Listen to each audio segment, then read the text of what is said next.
Hello friends, again welcome back to my YouTube channel Artoons. मैं नीति। आज मैं आप सबके लिए पार्ट 4 लाई हूँ। इंडियन पॉलिटी का जो हम लोग चैप्टर फर्स्ट पढ़ रहे थे, हिस्टोरिकल बैकग्राउंड, आज उसका हम लोग पार्ट 4 लाए हैं।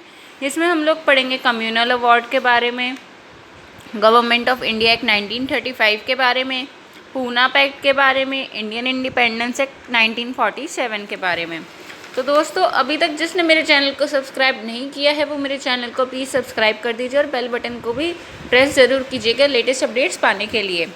और मेरी वीडियो को लाइक शेयर कमेंट करना ना भूलिएगा। और जिसने अभी तक पार्ट 1, पार्ट 2 और पार्ट 3 नहीं देखा है इस चैप्टर का, वो भी इन तीनों पार्ट्स को देख लीजिएगा। इन तीनों पार्ट्स का लिंक मेरे वीडियो के डिस्क्रिप्शन में शामिल है।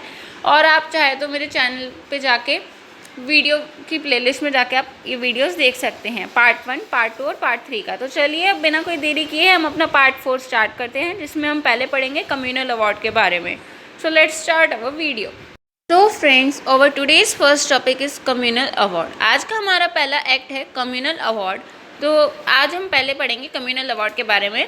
कम्युनल अवार्ड को हम लोग अगस्त ऑफर या अगस्त रिफॉर्म 1932 भी बोल सकते हैं, नहीं तो मैकडोनल्ड अवार्ड भी बोल सकते हैं। ये जो कम्युनल अवार्ड था ये हमारा लाया गया था 16 अगस्त 1932 में। किसके through? Ramsay McDonald. Ramsay McDonald कौन थे? रामसे मैकडोनल्ड हमारे इंडिया के प्राइम मिनिस्टर थे उस टाइम पे, या फिर आप लोग ब्रिटिश प्राइम मिनिस्टर भी बोल सकते हैं, ठीक है। और तो और ये किस लिए लाया गया था? इन्होंने ये प्रपोजल लाया था माइनॉरिटी रिप्रेजेंटेशन के लिए, जो कि क्या रिकमेंड करता था? कम्युनल इलेक्टोरेट को। और इसे हम लोग मैकडोनल्ड अवार्ड भी बोल सकते हैं, जैसे कि मैंने आपको बताया था। और तो और मतलब ये एक्ट किस लिए लाया गया था वो अब आपको मैं डिटेल में बताती हूँ। ये एक्ट लाया गया था सेपरेट इलेक्टोरेट्स को ग्रांट करने के लिए ब्रिटिश इंडिया में। सिर्फ किस लिए? फॉरवर्ड कास्ट के लिए, लोअर कास्ट के लिए, मुस्लिम्स के लिए, बुद्धिस्ट के लिए, सिख्स के लिए, इंडियन क्रिश्चियंस के लिए, एंग्लो इंडियंस के लिए, यूरोपियंस के लिए और अनटचेबल्स के लिए, जिन्हें हम आजकल क्या बोलते हैं? दलित्स, या फिर और भी चीज़ें आप बोल सकते हैं, ठीक है। और तो और इसी में हमारा पूना पैक्ट आया था। पूना पैक्ट के बारे में भी चलिए मैं आपको बताती हूँ क्या हुआ था।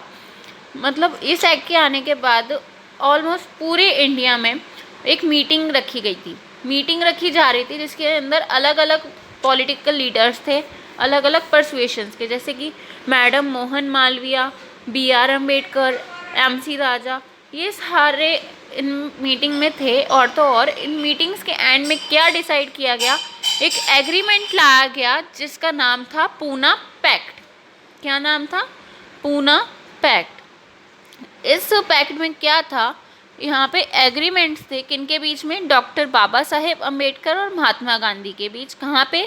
येरवड़ा सेंट्रल जेल इन पुणे, ठीक है ना। कहाँ पे? येरवड़ा सेंट्रल जेल इन पुणे। और तो और फिर इसमें क्या था? जो ये पैक्ट था ना, वो असेंट कर दिया गया गवर्नमेंट के through as an amendment to the communal award. मतलब कम्युनल अवार्ड में अमेंडमेंट के तौर पे ये एक्ट लाया गया। उस वक्त क्या था? जो गांधी जी थे वो यरोदा जेल में थे और वो अनशन पर बैठ गए थे भूखे प्यासे। और फिर अंग्रेज़ घबरा गए कि अब क्या किया जाए।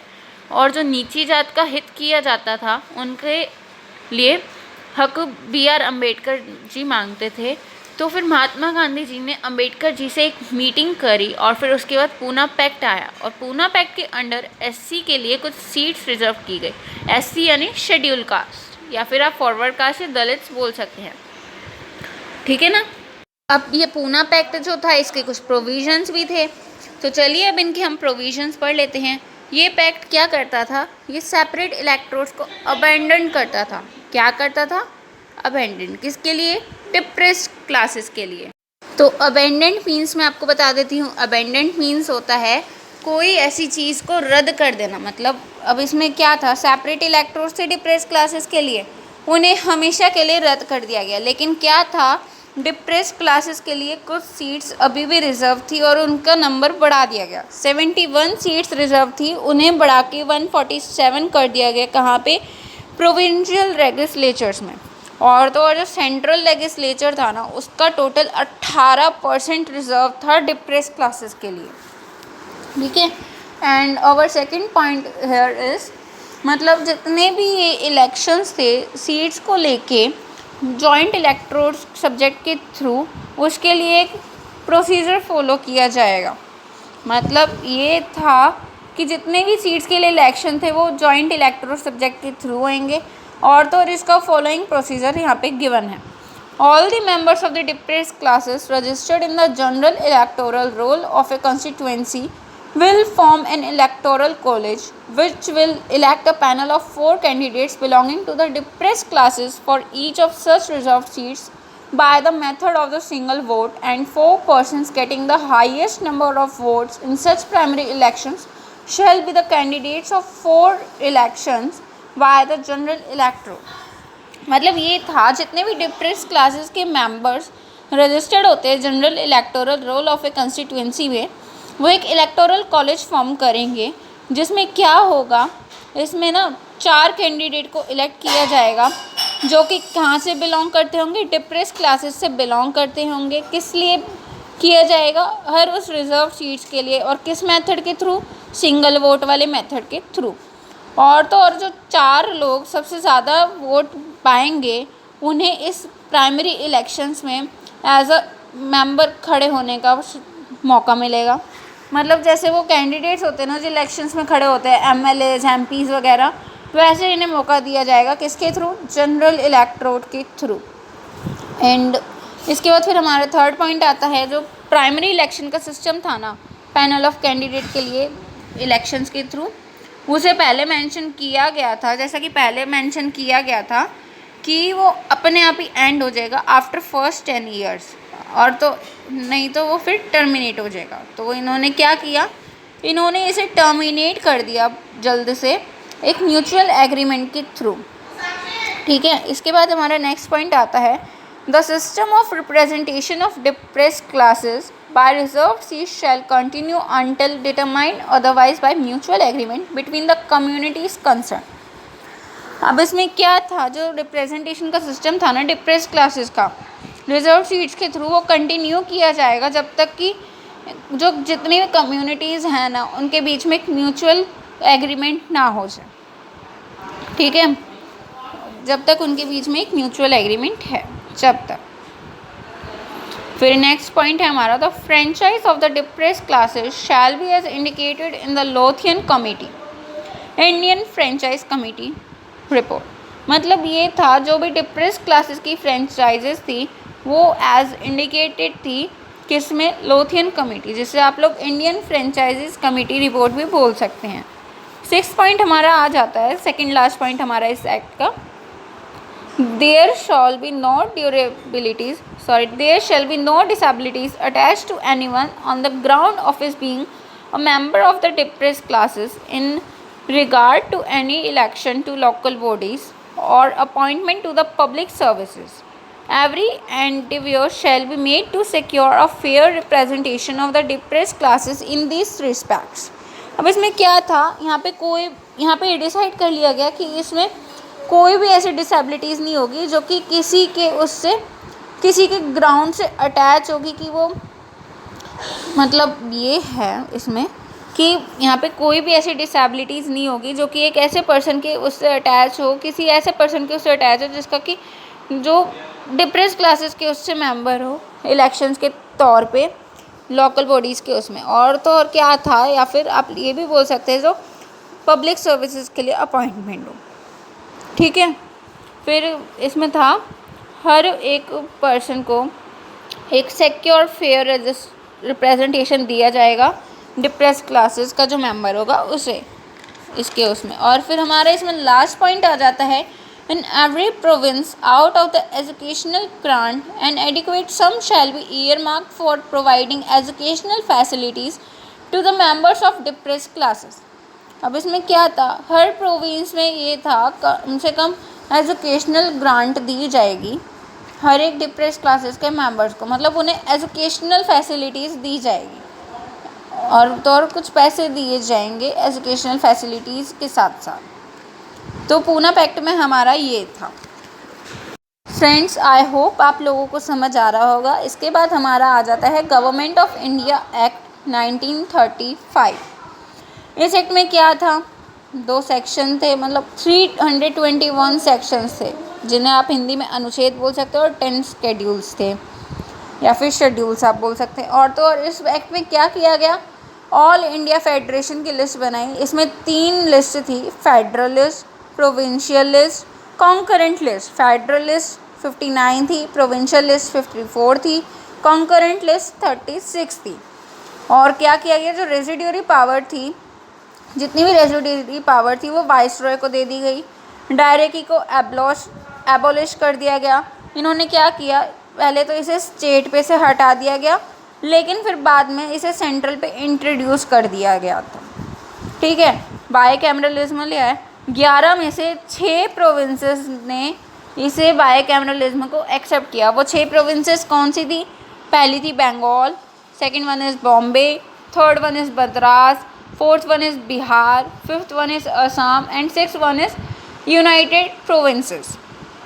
ठीक है ना, मैं आपको फिर से नाम बताती हूँ, बंगाल, बॉम्बे, मद्रास, बिहार, असम, यूनाइटेड प्रोविंसेस। और तो और इसके अंदर क्या था, 2 बॉडीज़ भी बनाई गई थी, एक था अपर हाउस, दूसरा था लोअर हाउस। अपर हाउस में थी हमारी लेजिस्लेटिव काउंसिल, लोअर हाउस में थी हमारी legislative assembly.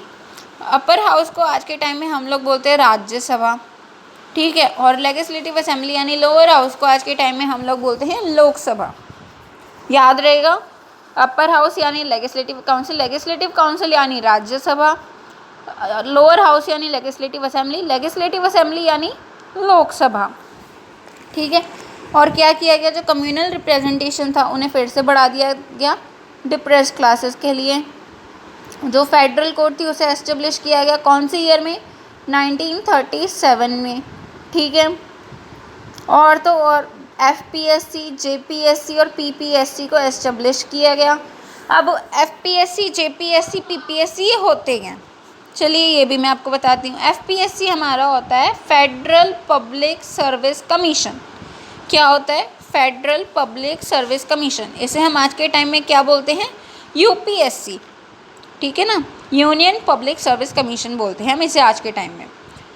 Second one is JPSC हमारा होता है जॉइंट पब्लिक सर्विस कमीशन।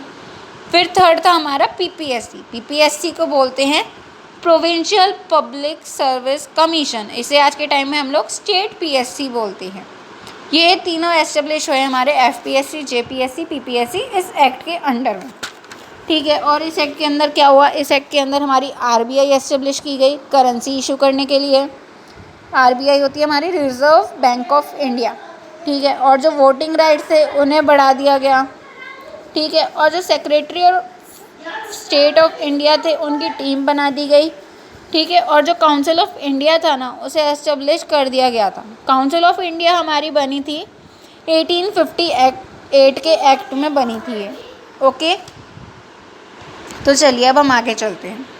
अब आता है हमारा last act, Indian independence act 1947। आप लोगों को इससे पता तो लग ही रहा होगा कि ये जब हमारी इंडिया इंडिपेंडेंट हुई थी 15 अगस्त को, ये उससे रिलेटेड एक्ट है। चलिए मैं आपको अच्छे से अब ये भी एक्सप्लेन कर देती हूँ। बात कुछ फरवरी 20, 1947 की। उस वक्त जो हमारे ब्रिटेन के PM थे ना वो कौन थे, क्लीमेंट एटली। क्लीमेंट एटली ने ये कह दिया था कि भारत में जो भी ब्रिटिश शासन है ना वो 30 जून 1948 यानी 1948 को ख़त्म हो जाएगा। ठीक है, अब जून 3, 1947 की बात है, मतलब 3 जून 1947 की बात है। ब्रिटिशर्स ने कहा कि आप एक स्वतंत्र भारत का संविधान बनाओ और जो लोग इसे नहीं मानना चाहते वो मत मानो। इसमें इनडायरेक्ट वे में वो लोग पाकिस्तान के लिए कहना चाह रहे थे, क्योंकि इसी एक्ट के अंडर हुआ था इंडिया पाकिस्तान का पार्टीशन। पता है क्या था, 1946 में हमारी कॉन्स्टिट्यूएंट असेंबली बनी हुई थी जिसका काम था कॉन्स्टिट्यूशन बनाना। ठीक है, अब ब्रिटिशर्स ने साफ कह दिया था जो कि स्वतंत्र भारत का संविधान होगा वो नहीं माना जाएगा जो कॉन्स्टिट्यूएंट असेंबली बनाएगी इंडिया की। कौन संविधान वो वाला माना जाएगा जो ब्रिटिशर्स बना के जाएंगे। ठीक है, और वो इनडायरेक्ट वे में फिर पाकिस्तान को कह रहे थे जिसे मानना है मानो, नहीं मानना मत मानो। लेकिन इंडियंस ने भी साफ सोच लिया था कि हम तो अपना संविधान बनाएंगे, अंग्रेज़ों का बनाया हुआ संविधान हम लोग नहीं लेंगे। ठीक है, अब 3 जून 1947 को ही एक और बात हुई। उस टाइम पे क्या हुआ, माउंटबेटन पार्टीशन का प्लान लिया।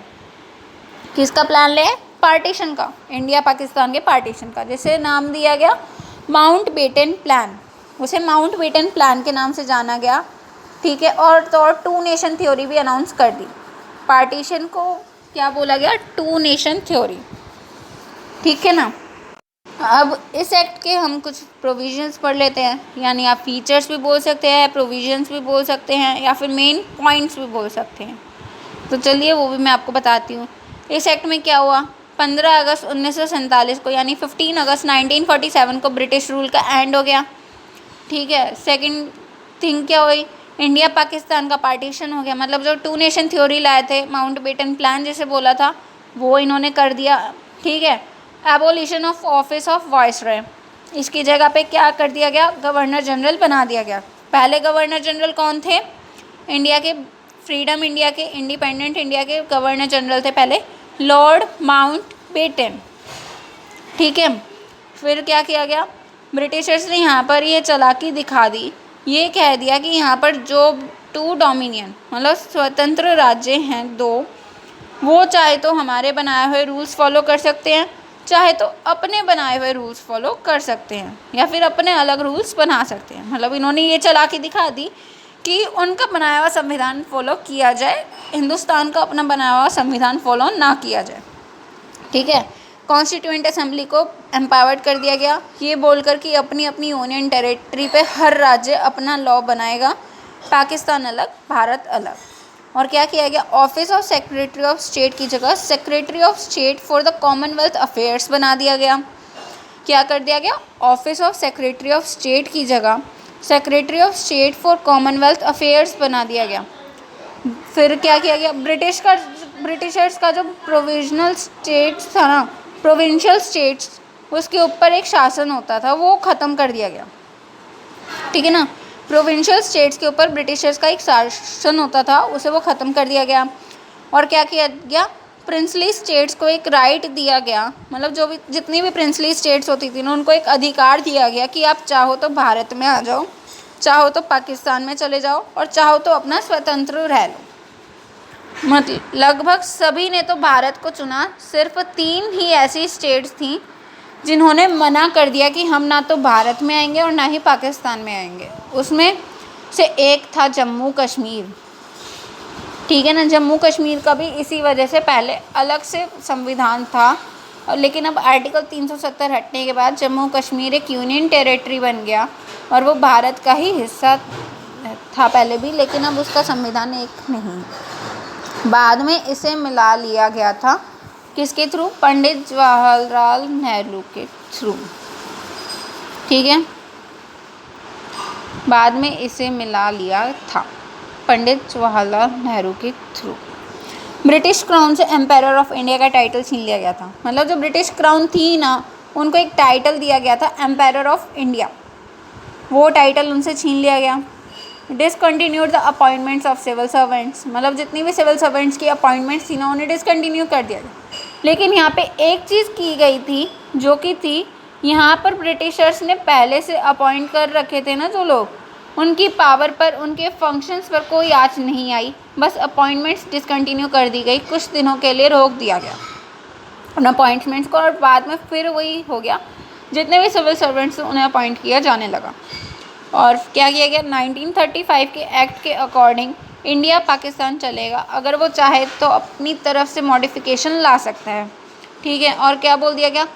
जो ब्रिटिश मोनार्क जो होते थे ना, उनके पास जो पावर होती थी किसी बिल को रोकने की या और किसी चीज़ की, वो उनसे छीन ली गई। सिर्फ गवर्नर जनरल को पावर दे दी गई कि आप वो सारी चीज़ें कर सकते हो, लेकिन ब्रिटिश क्राउन से यह सारी पावर छीन ली गई थी। जितनी पावर ब्रिटिश क्राउन के पास थी ना, वो सारी छीन के किसी दे दी गई? गवर्नर जनरल को दे दी गई, ठीक है। और क्या था? जो गवर्नर जनरल थे ना, वो नॉमिनल हेड थे, तो ये सिर्फ एडवाइस ऑफ मिनिस्टर पर ही वर्क करेंगे, ये बोल दिया गया। मतलब जितनी भी मिनिस्ट्री की एडवाइस होगी ना, उस पर ही काम करेंगे, बाकी और कहीं काम नहीं करेंगे। ये डी ज्यूरी हेड थे, ना कि डी फैक्टो। जो गवर्नर जनरल थे वो क्या थे? डी ज्यूरी हेड, ना कि डी फैक्टो। मैं अभी आपको ये डी ज्यूरी और डी फैक्टो भी बताऊंगी, बस एक ये लास्ट पॉइंट रह गया, वो लास्ट पॉइंट मैं आपको बता दूँ। 1946 में जो हमारी कॉन्स्टिट्यूएंट असेंबली बनी थी वो आफ्टर इंडिपेंडेंस पार्लियामेंट बन गया। मतलब जो कॉन्स्टिट्यूएंट असेंबली 1946 में बनी थी ना, उसे 1947 में इंडिपेंडेंस के बाद क्या बना दिया गया, पार्लियामेंट बना दिया गया। तो चलिए अब मैं आपको डी ज्यूरी और डी फैक्टो बताती हूँ। डी ज्यूरी होता है जो लॉ के अनुसार हो, मतलब जो कानून के अंतर्गत हो, और डी फैक्टो होता है जो कि असलियत में हो, मतलब जो चीज़ असलियत में है, कानून के अनुसार अलग हो गया, असलियत में अलग हो गया। ठीक है। सो दोस्तों हमारा ये चैप्टर यहीं ख़त्म हो जाता है। और जिन्होंने मेरे चैनल को सब्सक्राइब नहीं किया है वो मेरे चैनल को जल्द से जल्द सब्सक्राइब कीजिए और मेरी वीडियो को लाइक शेयर कमेंट करना ना भूलिएगा। ओके, सो बाय।